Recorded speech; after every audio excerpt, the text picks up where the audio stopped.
Apa hukumnya bekerja di BPJS ketenaga kerjaan yang telah difatwakan MUI tidak sesuai dengan syariat? Alhamdulillah fatwa MUI sudah keluar. Dan sebelum MUI keluarkan fatwa, saya sudah sampaikan di majelis saya secara khusus. Saya bilang itu tidak boleh. Itu kan dari awal saya sudah bilang. Cari tempat sumber yang lain, akhi dan ukhti. Ajal kalau datang antum akan menyesal kalau ada sedikit saja unsur yang haram. Hati-hati, gitu kan?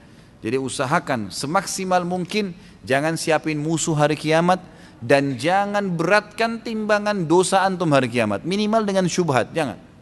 Selamatkan diri dari itu semaksimal mungkin.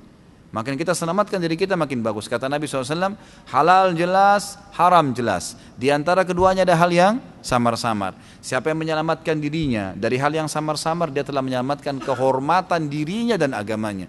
Dan siapa yang jerumuskan dirinya pada yang haram, pada yang syubhat, samar-samar nih, dia telah menjerumuskan dirinya pada yang haram. Ini jawabannya. Sama, syubhat sama haram sama. Seperti pengembala kambing yang membawa dombanya di padang rumput yang rumput-rumputnya lebih tinggi daripada kambing-kambing atau domba-dombanya, sehingga dia tidak tahu domba mana yang diambil oleh serigala. Jadi dia tidak tahu yang mana nih penghasilannya yang halal, yang mana yang boleh atau tidak. Jerumus dirinya pada yang haram. Kenapa? Ada namanya muru'ah, menjaga hubungan dengan Allah Subhanahu wa taala. Nah, boleh kita sembarangan. Saya sudah pernah ceritakan Sufyan ats-Tsauri, saya ulangi sebentar mungkin 1 menit saja.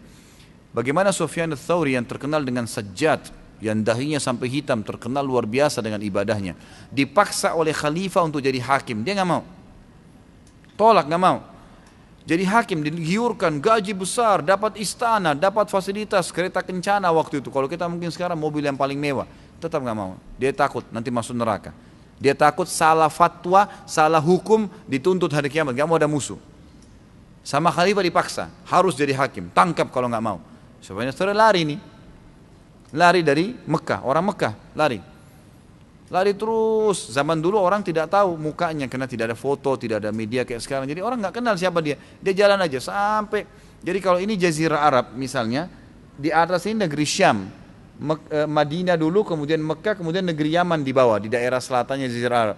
Di bawahnya lagi selatannya itu Indonesia, ada Asia Tenggara ya.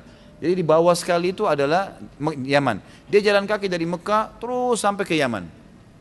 Tiba di Yaman, tidak ada orang yang kenal dia, cuma Sufyan ats-Tsauri terkenal namanya ini. Maka dia pun jalan, masuk, dia lihat ada kebun kurma, dia melamarkan diri untuk jadi pegawai. Saya mau kerja. Saya datang dari Hijaz itu Mekah sama Madinah. Baiklah, kata pemilik kebun, kamu ini siapa? Dia bilang, saya Abdullah. Dia tidak bilang namanya siapa, karena ditanya, kamu ini siapa? Bukan ditanya siapa namamu ya. Jadi kepekaan ulama di sini dalam menangkap pertanyaan dan menjawab itu luar biasa gitu. Jadi beliau tidak bohong di sini. Pada saat dikatakan kamu ini siapa, bukan ditanya siapa namamu. Dia bilang saya Abdullah, hamba Allah. Pemilik kebun memahami namanya Abdullah. Padahal dia bukan tanya nama di sini kan. Bekerjalah di situ 3 bulan Sufyan ats-Tsauri rahimahullah. Beliau bekerja 3 bulan, ngangkat ini, bekerja seperti itu. Jadi pekerja gitu. Satu waktu dipanggil setelah 3 bulan kerja oleh pemilik kebun, kesini kamu. Wahai Abdullah, datang dia. Saya mau tanya, apa perbedaan antara kurma kalian di Hijaz dengan kurma kami di Yaman? Apa bedanya kurma kalian sama kami? Rasanya bagaimana? Apa kata Sufyan ats-Tsauri rahimahullah? Saya tidak tahu tuan. Ditanya sama, kenapa kau tidak tahu? Dia bilang karena saya belum pernah merasakan kurma kalian. Saya belum pernah tahu nih kurma Yaman bagaimana rasanya. Terus yang punya kebun sambil kayak sedikit ngolok bilang, kamu kerja 3 bulan di tempat saya, turunkan, naikkan, milih-milih kurma, 1 butir kau tidak pernah makan? Kata Sufyan ats-Tsauri, demi Allah tidak pernah. Yang punya kebun bilang, bayangkan ya, kerja 3 bulan, ngangkat-ngangkat tiap hari, nggak pernah masukin di mulutnya, nggak berani, takut masuk haram nih. Padahal pegawai di situ. Antum ini yang kerja di toko sudah berapa banyak makan kuenya toko nih. Incipin dikit, tapi lama-lama jadi 30 biji juga gitu. Maka yang terjadi, Sufyan rahimahullah mengatakan, demi Allah saya nggak pernah tahu. Orang ini sambil ngolok dia bilang, apakah kamu mau mencontohi waraknya Sufyan ats-Tsauri? Dia nggak tahu kalau ini orangnya gitu. Udah, Sufyan ats-Tsauri diam aja, kembali kerja. Ini yang punya kebun ke kebun sebelahnya, ketemu sama temannya, lalu dia bilang, ada pegawai saya lucu tuh. Kenapa?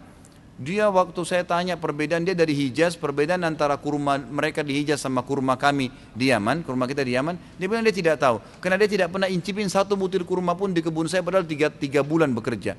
Nah, satu hal yang tidak masuk di akal. Temannya ini jeli. Waktu itu Khalifah keluarkan instruksi, siapa yang tangkap Sufyan ats-Tsauri hidup atau mati dapat satu peti emas. Hidup atau mati. Ini luar biasa. Orang lagi berebut mengejar dia nih. Teman yang punya kebun tadi ini bilang, bagaimana ciri-cirinya pegawaimu itu? Oh, cirinya begini, begini, begini. Kebetulan dia tahu, dia bilang, itu dia Sufyan ats-Tsauri. Tangkap cepat, kita dapat satu peti emas.